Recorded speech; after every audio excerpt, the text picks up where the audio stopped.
Hola e bem-vindos. Hello and welcome to the beautiful Brazilian port of Itajai in Brazil, where it is in port race today in the Volvo Ocean Race. 5 yachts have survived the Southern Ocean Race battering and will be on the start line this afternoon. First, though, we have the ceremonial departure of the fleet from the Volvo Ocean Race village, which you're looking at now. 4 boats out there at this stage because Abu Dhabi went out early. They've had big issues, of course, to try and get ready. But here we have the parade of sailors. Frank Camas leading out. Grupama sailing team. And every one of these teams today has a pretty dramatic story to tell. And it's Grupama, of course, who had the dismasting when they were in the lead, heading up out of from around Cape Horn here into Itajai. And the stories, Peter Lester, have been consistently dramatic as we watch the Grupama crew sailing along, walking along the dock here to get onto their sailboat. Well, here lots of stories and lifelong stories for the crews, and it's truly remarkable that here we sit here today and we're going to actually have you know, essentially a full fleet, barring Sanya, who of course are on a ship heading to Miami, but Camper, who had substantial damage. We can see they're sitting on the dock ready to go. Abu Dhabi are already out on the harbour tuning up their rig. They've done a mammoth job, the shore crew, to get that boat back in a state, and they will be competing in the in-port race here later in the afternoon. So yes, but Martin, lots of stories, and some stories of survival. Well, indeed, and both physical and where the bodies are concerned, and of course the boats. Here's Chris Nicholson leading out Camper with Emirates Team New Zealand, and they're in remarkably chipper mood, it has to be said, given what they've been through. I mean, these guys only had sort of 2 days rest here. They were sailed 2,500 miles and more further than anybody else, and were at sea for exactly a month, having to dock into Chile to do their repair work, and it's worked out fine. The boat is, that guy there, Rob Salthouse, was telling me yesterday, it's stronger than the boat has ever been. Adam Minoprio, Hamish Hooper though, just won the media award for his coverage. 30 plus days of producing stuff in sometimes absolutely heinous conditions, and our hats off to all the media crew members who gave us such a dramatic insight into what the crews were facing as they came through the Southern Ocean to get themselves here to this lovely place of Itajai here in Brazil. And Peter, you look at any of these people, oh, now wait a minute, there's a story here. Not wearing the school uniform, not wearing the sailing uniform here is Amory Ross, and you can see he's looking just slightly embarrassed here because he's having to wear a special different uniform than the rest of the team. During leg 5, the Boston Bruins and New York Rangers were facing off in one of the final games of the NHL regular season, and Amory is a huge Rangers fan. Ken Reid, who's there with the visor on, he's a huge Bruins fan, and they had a bit of a bet, and the fact that he's wearing this shirt means that Amory Ross, the MCM, the media crew member on board Puma Ocean Racing powered by Berg, he lost the bet, and he's got to wear this. And when eventually we see his back at some stage, we'll see that they've given him a name and a number. Roscoe is on the back of that shirt, so a bit of levity there with the guys on Puma Ocean Racing. Ken Reid, the skipper, happily winning his bet, and they do like to have a laugh at each other's expense when they get the chance, don't they? And there was a bit of a set-up there also, Martin. They made him lead the crew down the dock, Amory Ross, and then you see that the crew just held back a little bit to fully expose him to the, you know, to the ribbing that's gone on with the NHL fan club on board Puma. Telefonica coming down the dock. Race leaders here, the overall race leaders of the Volvo Ocean Race, Ike Martinez and his team. Again, another dramatic story of survival. They had to make a little pit stop in Ushuaia, that little port near Cape Horn, when they had bow damage that needed addressing, and then pursued the race leaders, Grupama and Puma, who were hundreds of miles in front. And then what happens? Puma then managed to just hold them off by a matter of 12 minutes coming in here. So this is our race leader, a 20-point lead there, enjoying over Groupama at the moment, but we still have 5 more import races, 4 more legs to go, so a lot of sailing still to be done. And the thing that they're going to avoid more than anything else, Pete, is complacency. Yes, and attention to detail, it's what they've been talking about. You hear that seems to be the catch cry from the Telefonica crew in terms of their preparation for today's race, the import race, and then of course the legs start tomorrow, and they definitely are in the box seat at the moment, but there's lots of twists and turns. You've got to believe, Martin, there's a few more twists left in this story of the Volvo Ocean Race. Well, I think that's probably exemplified by what happened to Groupama, because if you think that you know, here they are leading in comparatively calm conditions, having survived all the horrors of the Southern Ocean, where we saw the most dramatic pictures, and just going along. I was talking to Brad Marsh, the New Zealander who's on board there, the bowman, who actually got injured in the incident when they lost the rig. That they weren't in particularly bad conditions. There wasn't much of a sea. There wasn't even a great big breeze. And he just watched in absolute horror, could not believe that the rig was coming down. There was a bang, and then the rig just keeled over, and he just could not believe it. And then they went into port, into Punta del Este, did an amazing jury rig, and the work that the shore crew did earned them an award at the prize giving earlier this week for the way they could turn the boat round, get a jury rig up, and then manage to sail in here and pick up the points. And I think the focus on points has been quite staggering. So they got a 3rd place here by virtue of brilliant seamanship, marvellous work by the shore crew, and a determination that they were going to finish this boat under their own steam, under sail, and that's what they managed to do. So that just shows how the twists and turns are likely to continue coming on. So we've mentioned already that Abu Dhabi have left, or theirs is the most amazing story. Their boat was shipped in. They then have done an incredible job getting it repaired, and it just went back in the water, well, almost a matter of hours ago. They popped the rig in. There they are. They're getting the main up. And you know, this is, I mean, it's a phenomenal feat, because it's not easy. Yes, a tricky business to line everything up. Here's Ken Reid. It's taken a long time, but he's come around. So all you New Yorkers, you lost him. Sorry. Powerful words. The ribbing continues. Amory Ross having to wear the shirt of the opposition. Yeah, Kenny was really enjoying that. That is very evident.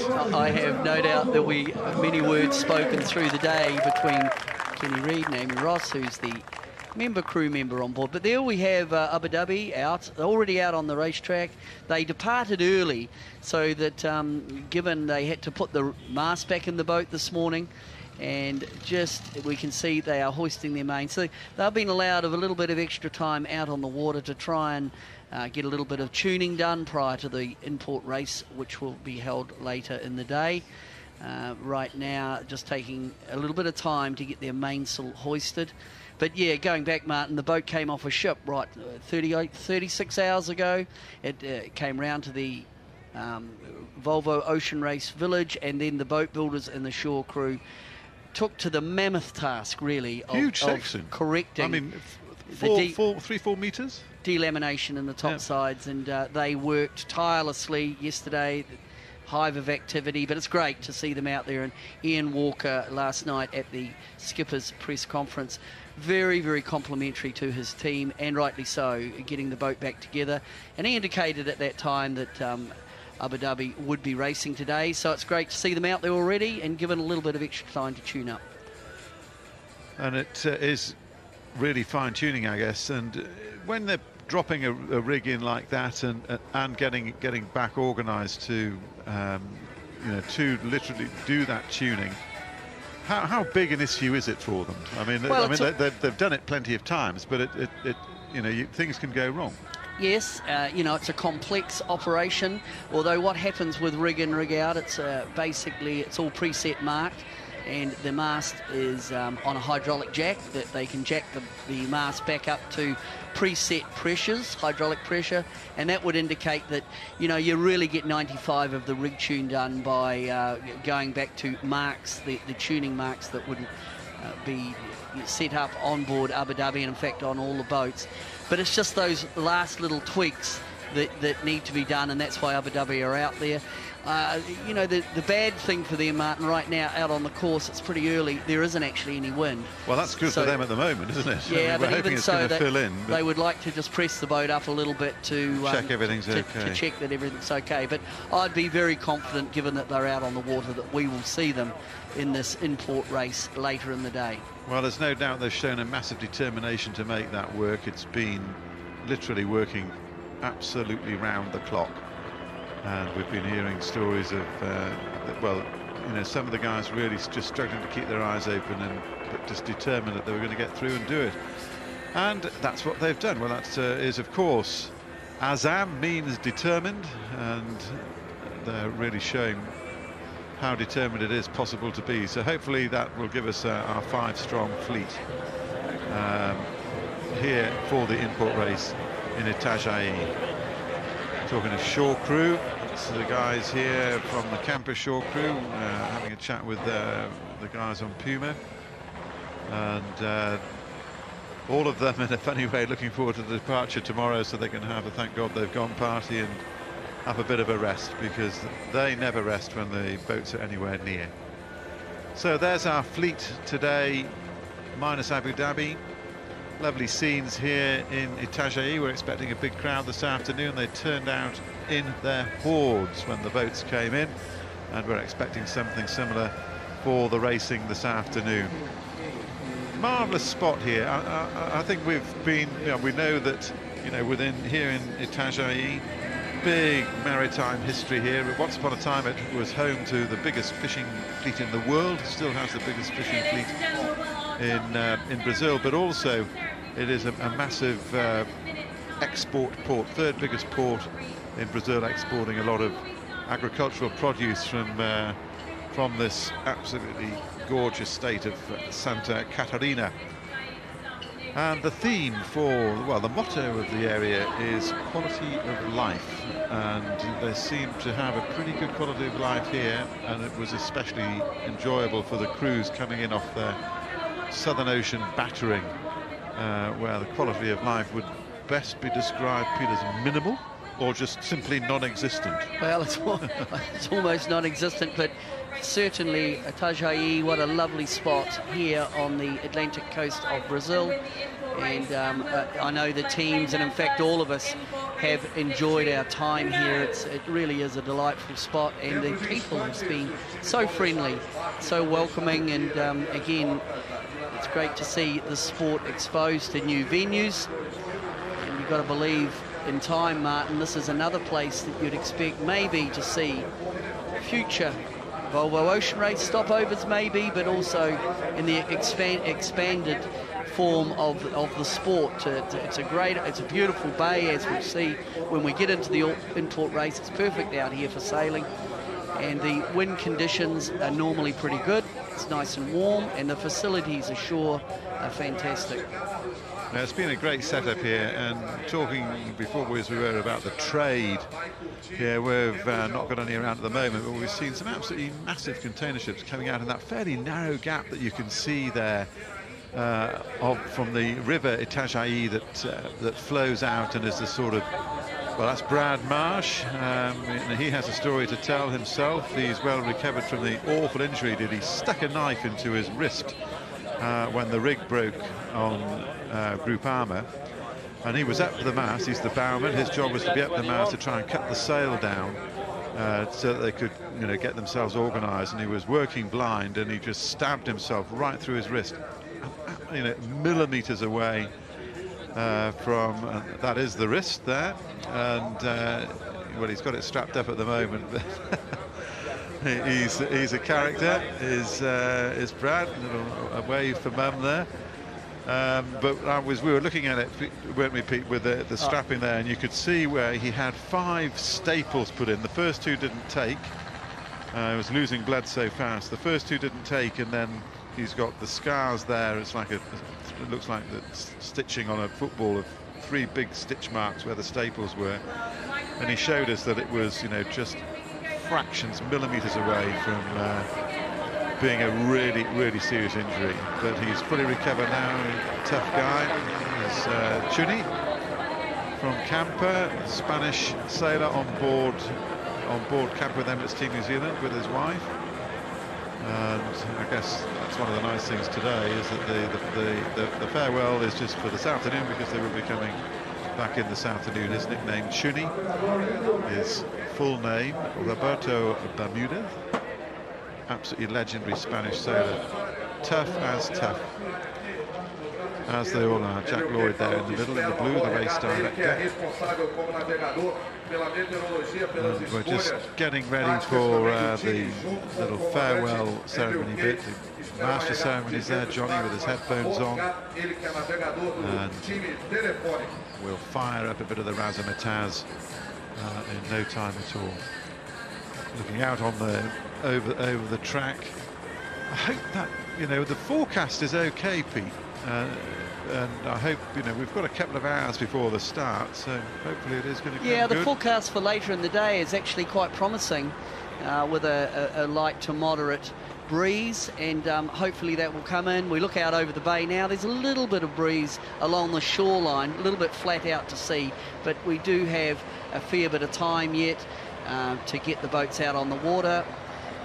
But I think yesterday afternoon it didn't look so hopeful, Martin, but when we look at the forecast now and what's happening out on the water, I think I'll be feeling quite confident that the in-port race will go off. And again, we'll have the great spectacular of these boats racing, and they do not need much wind to get them going. As long as they got 3 or 4 or 5 knots, the boats are very powerful. It doesn't take a lot.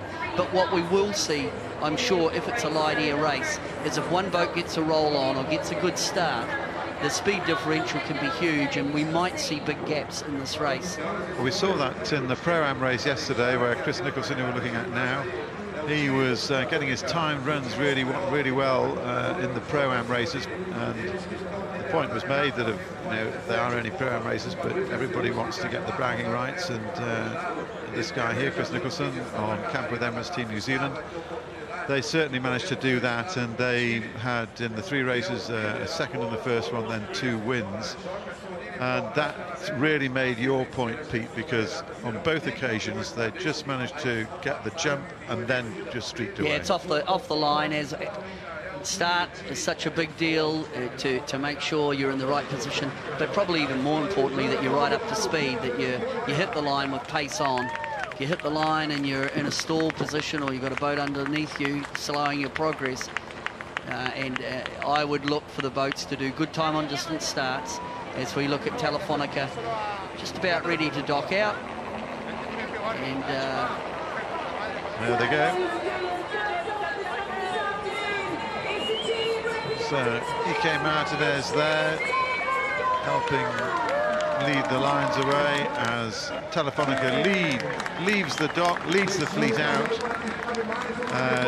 onto the racetrack here in Itajai, the overall race leader. And they have proved themselves to be the complete package, there's no doubt about that.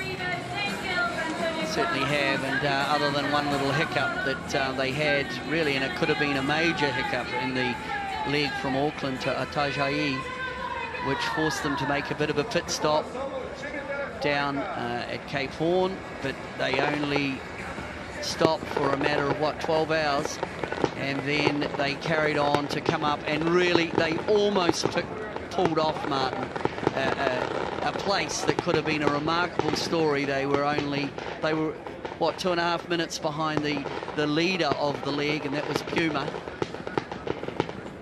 Some of that was brought about really by wind pattern. When Telefonica left Cape Horn, they got into a very favourable wind pattern, whereas Puma, who won the leg finally, were in a light air phase, whereas Telefonica were in quite moderate to fresh conditions. But it was a remarkable comeback by Telefonica in that leg. absolutely extraordinary. I mean, you know, when you get after that length of time, 7,500 miles, something like 19 days or something of that order, and to be divided by 12 minutes, especially when you've trailed for like 600 miles. So Amory Ross helps get the boat underway, get the lines left off. There's a nice little shot of Mamostro, the tentacles of the monster nickname, the marine monster nickname of Puma Ocean Racing, powered by Berg. Stars and Stripes proudly fluttering on the back.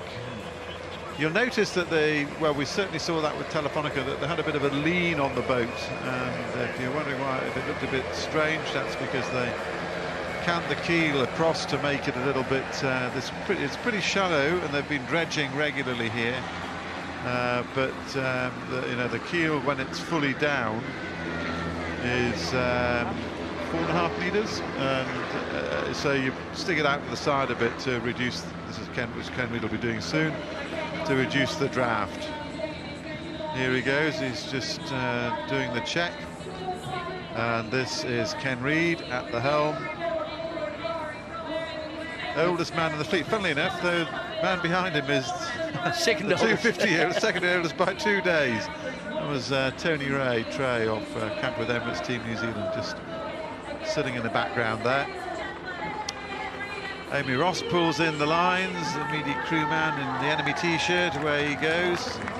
Shannon Falcone up on the bow, and looking every inch a rugged sailor. I mean, he's it's almost a cliche look to him, isn't it? The perfect bowman, tough as old boots, and a real athlete from Antigua. Well, it's a great send-off here, Martin. I'm just sitting here while you're, talking about the departure, but we can hardly hear ourselves speak. There's a massive fireworks display and noise going on as the boats exit the harbour, and it really has been a feature at some of the stopovers, hasn't it? The festivities that go on for the boats as they exit. Well, there was a particularly loud boom there. I'm not quite sure. It's funny, isn't it? The daytime fireworks do somehow seem to work, and we've seen some astonishing fireworks displays follow this race all around the world. And I wonder how much the influence is. I mean, I know that we're sort of Portuguese, and the Spanish particularly love their fireworks. Ken Reid driving out to Mamostro, and I think we'll be having Camper will be leaving next. As we see the view over the race village, you can see the Camper tent there. They really have created a lovely facility here. My understanding is it's the actual boat park area is a new development, and it's come about because of the Volvo Ocean Race coming to Itajai. There was the event centre that is now the media centre for the race, but really the hard stand area is all new, and it's going to leave a very nice legacy to the. You can see there where you can see the camper tent and the Telefonica tent. They are the workshop areas for the boats, the pits, really. And Martin, when this is all over, it leaves a nice facility for marine activity here in the port. A real legacy. We've seen that at ports around the world. We certainly saw in Auckland, New Zealand, with the previous stopover, the legacy left originally by the America's Cup, and then also by all around the world races. And huge waterfront area, and it's amazing how an event like this can galvanize the whole marine industry in the regions that the Volvo Ocean Race heads into, and certainly Itajai absolutely no exception. But it is, I watched them going out down through, they're going to be heading out down this narrow river, the river Itajai, and it's it's a channel for trade, but then you go out past there, and then you also see the beautiful beaches. I mean, from where I am now, I can actually see people surfing. Yes. As we see Chris Nicholson, Tony Ray waving to the supporters ashore. Well, it's actually his lovely daughters, Martin. Tony Ray's family are up here, and it was his daughters that were waving goodbye to their dad. What a great opportunity for families to follow the cruise around. For all the hardship that the guys put up with and the time away from family, it's special times. And yeah, there's some other smiling faces of these beautiful people here in Itajai. Well, they've certainly, the young girls in particular, shown great enthusiasm. We were hearing about rock star treatment for some of the young guys who the girls have clearly taken a shine to. Another legend here, Frank Camas. I mean, he's been a multi-hull man, raced around the world umpteen times, set scores of records, and it's really in multis that he made his name, and yet here he is now doing a fantastic job on Groupama, and they've been the big improvers, haven't they, really, since we set off in Alicante. They have, they absolutely have. The first leg they had from Alicante down to Cape Town, they really didn't have a good leg. They looked fast, but they snuck down the African coast and they trailed into Cape Town. But since then they have just got better and better. They won the leg into Auckland, and they were so near to having, they could have won the leg into Itajai, but of course they had that mast breakage just down the coast. A remarkable recovery by the team and the shore crew to get the boat here under jury rig. And to get here in third place. But I really think when we look at today's race, but the leg from here up to Miami, this Groupama, Frank Camas and his team will be one of the teams to watch. Fast boat, well sailed. As we get another thundering of fireworks, the crowd enjoying the exit of the very popular Frank Camas Groupama as they leave for the in-port race.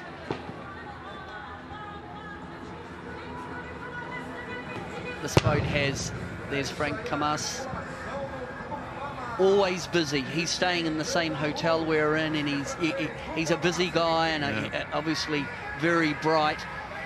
And I think they've got brimming with confidence now, Martin. I thought they looked a little bit apprehensive when the race started, but now the body language of the Groupama team, they're one of the teams that absolutely are in the top class, and the boat is renowned for being very fast, especially on downwind legs, reaching and running. And of course the next leg up to Miami is predominantly a downwind leg.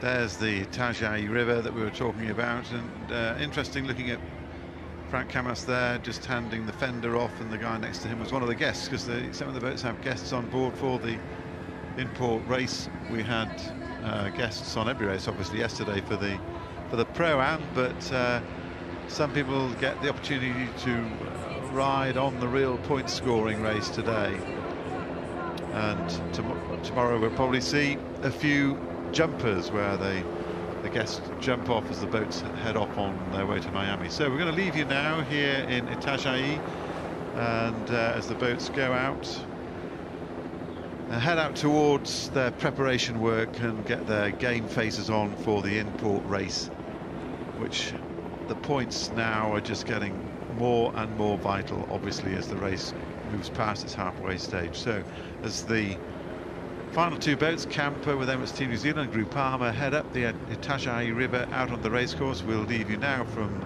the Volvo Ocean Race and look forward to coming back in something like an hour and a half to bring you the coverage of this all-important in-port race, hoping that the breeze has filled in and we can bring you some really dynamic action, which is the hallmark here of the Volvo Ocean Race. We'll catch you later.